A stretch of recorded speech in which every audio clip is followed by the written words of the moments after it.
En 2010, André Sebako était un jeune homme à la recherche de la vérité. Il n'avait jamais fait de prière sincère auparavant, mais il a décidé d'essayer. Peu de temps après, il a rencontré les missionnaires.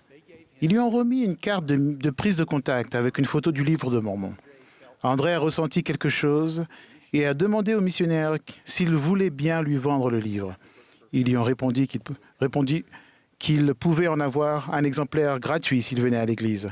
André y est allé et a assisté seul aux réunions de la branche nouvellement créée à Moshudi, au Botswana en Afrique. Cette branche était composée d'une quarantaine de membres formant un groupe aimant et soudé. Ils l'ont accueilli à bras ouverts. Il a suivi les leçons missionnaires et s'est fait baptiser. C'était merveilleux. Mais qu'allait-il se passer après? Comment André resterait-il pratiquant? Qui l'aiderait à progresser tout au long du chemin des alliances? La réponse à cette question est son collège de prêtrise. Un collège fort et bénéfique pour chaque détenteur de la prêtrise, quelle que soit sa situation. Mes jeunes frères qui détenaient la prêtrise d'Aaron, le Seigneur veut que vous établissiez un collège fort, un lieu où chaque jeune homme sent qu'il a sa place, un lieu où l'Esprit du Seigneur est présent, un lieu où tous les membres du collège se sentent les bienvenus et appréciés. Tandis que le Seigneur rassemble ses enfants, ceux-ci ont besoin d'un endroit pour grandir et d'un groupe auquel appartenir.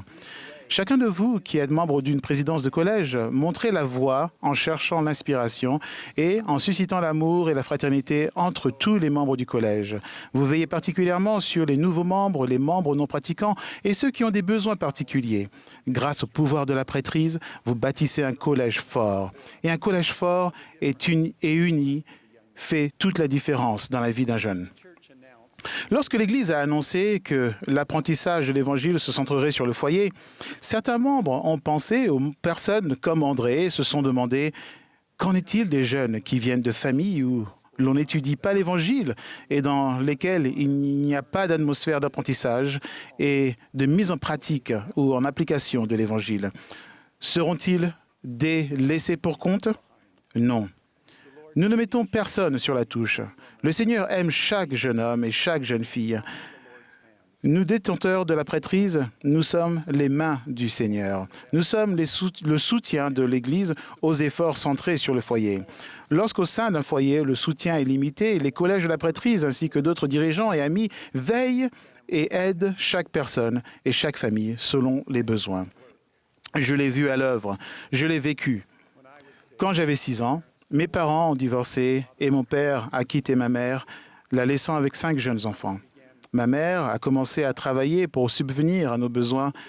Pendant quelques temps, elle a eu 2 emplois et a repris des études. Elle n'avait que peu de temps pour s'occuper de nous. Mais nos grands-parents, nos oncles, nos tantes, nos évêques et nos instructeurs au foyer ont répondu présents pour aider l'ange qu'était ma mère. Moi, j'avais mon collège. Je suis reconnaissant envers mes amis, mes frères qui m'ont aidé et soutenu. Mon collège était un lieu où je sentais que j'avais ma place. Peut-être certains ont-ils pensé que j'avais peu de chances de réussir et je partais perdant à cause de ma situation familiale. Peut-être était-ce le cas, mais les collèges de la prêtrise ont changé la donne. Mon collège m'a entouré et j'ai été béni de manière incommensurable. Tout autour de nous, il y a des personnes qui ont peu de chances de réussir. Peut-être est-ce notre cas, à tous d'une manière ou d'une autre. Mais chacun de nous appartient à un collège, un lieu où il peut recevoir et donner de la force.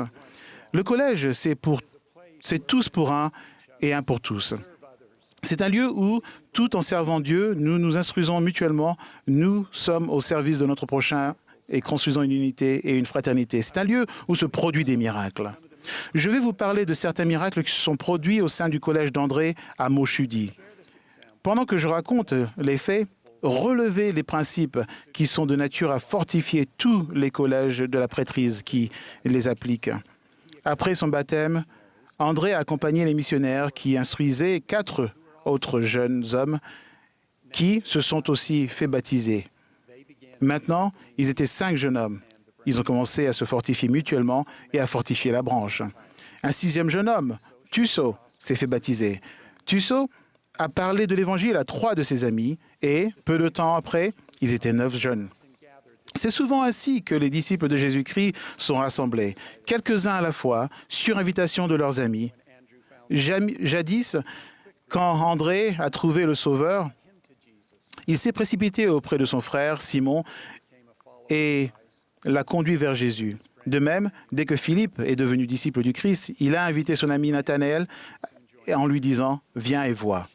À Montchudi, un 10e jeune homme s'est joint à l'Église peu de temps après.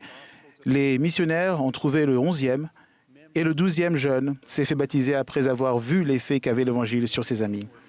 Les membres de la branche de Montchudi étaient ravis. Ces jeunes hommes étaient convertis au Seigneur et unis à l'Église du Christ. Le livre de Mormon a joué un rôle important dans leur conversion. Tussaud se souvient, j'ai commencé à lire le livre de Mormon chaque fois que j'avais du temps libre, chez moi, à l'école, partout. Aura-t-il s'est intéressé à l'Évangile grâce à l'exemple de ses amis. Il explique, on aurait dit qu'ils avaient changé en un claquement de doigts. Je pensais que ça avait un lien avec le petit livre qu'ils apportaient avec eux à l'école. Je me rendais compte à quel point ils étaient devenus des hommes bien. J'ai voulu changer, moi aussi. Ces 12 jeunes gens ont tous été rassemblés et baptisés en l'espace de 2 ans. Chacun était le seul membre de l'Église de sa famille. Mais ils ont été soutenus par leur famille, qu'est l'Église, notamment frère Raquela, leur président de branche, frère et sœur Taylor, leur couple missionnaire d'âge mûr et d'autres membres de la paroisse. Frère Junior, un dirigeant de collège, avait les jeunes gens chez lui le dimanche après-midi et leur prodiguait des conseils. Ces jeunes étudiaient les Écritures ensemble et organisaient régulièrement des soirées familiales. Frère Junior les emmenait rendre visite à des membres et à des personnes que les missionnaires instruisaient et à quiconque avait besoin d'une visite. Les 12 jeunes gens s'entassaient à l'arrière de la camionnette de Frère Junior. Il les déposait chez ces personnes par groupe de 2 ou 3 et venait les récupérer plus tard. Les jeunes découvraient tout juste l'Évangile et avaient l'impression d'avoir une connaissance limitée. Mais Frère Junior les encourageait à dire 1 ou 2 choses qu'ils savaient aux personnes à qui ils rendaient visite. Ces jeunes détenteurs de la prêtrise ont enseigné, prié et aidé à veiller sur l'Église. Ils ont rempli leurs responsabilités de la prêtrise et ont connu la joie de servir. André dit, « Nous jouions ensemble, rions ensemble, pleurions ensemble et sommes devenus de vrais frères. » En fait, ils se sont donné le nom de frères d'armes. Ensemble, ils se sont fixé le but d'aller tous en mission. Étant les seuls membres de l'Église de leur famille, ils ont dû surmonter beaucoup d'obstacles, mais ils se sont aidés les uns les autres à y arriver. Les uns après les autres, ces jeunes hommes ont reçu leur appel en mission. Ceux qui sont partis les premiers envoyaient des lettres à ceux qui se préparaient, racontaient leurs expériences et les encourageaient à partir. 11 d'entre eux ont fait une mission. Ces jeunes gens ont fait connaître l'Évangile aux membres de leur famille, des mères, des sœurs, des frères, des amis, ainsi que des personnes qui les ont instruites en mission, se sont convertis et ont été baptisés. Des miracles se sont produits et d'innombrables vies ont été bénies. Je peux entendre certains d'entre vous se dire que ce genre de miracle ne peut arriver que dans des endroits comme l'Afrique, un champ fertile où le rassemblement d'Israël s'accélère. Toutefois, je témoigne que les principes qui ont été appliqués dans la branche de Montchudi sont vrais partout. Où que vous soyez, votre collège grandira grâce à la remotivation des non-pratiquants et à la proclamation de l'Évangile. Là où un seul disciple tend la main à un ami, 1 peut devenir 2, 2 peut devenir 4, 4 peut devenir 8, et 8 peut devenir 12. Et des branches peuvent devenir des paroisses. Le Seigneur a enseigné, là où 2 ou 3 ou plus sont assemblés en mon nom, voici, je suis au milieu d'eux. Notre Père Céleste prépare l'esprit et le cœur de personnes autour de nous. Nous pouvons suivre l'inspiration, tendre la main de l'amitié, faire connaître la vérité, inviter des gens à lire le livre de Mormon, les aimer et les soutenir, tandis qu'ils découvrent notre Sauveur.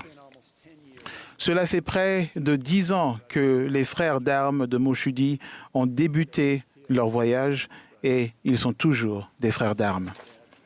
Katlego dit « La distance peut nous séparer, mais nous sommes toujours là les uns pour les autres. » Je prie pour que nous acceptions l'invitation du Seigneur de nous unir à lui dans nos collèges de la prêtrise, afin que chacun de ces collèges soit un lieu d'appartenance, un lieu de rassemblement, un lieu de progression.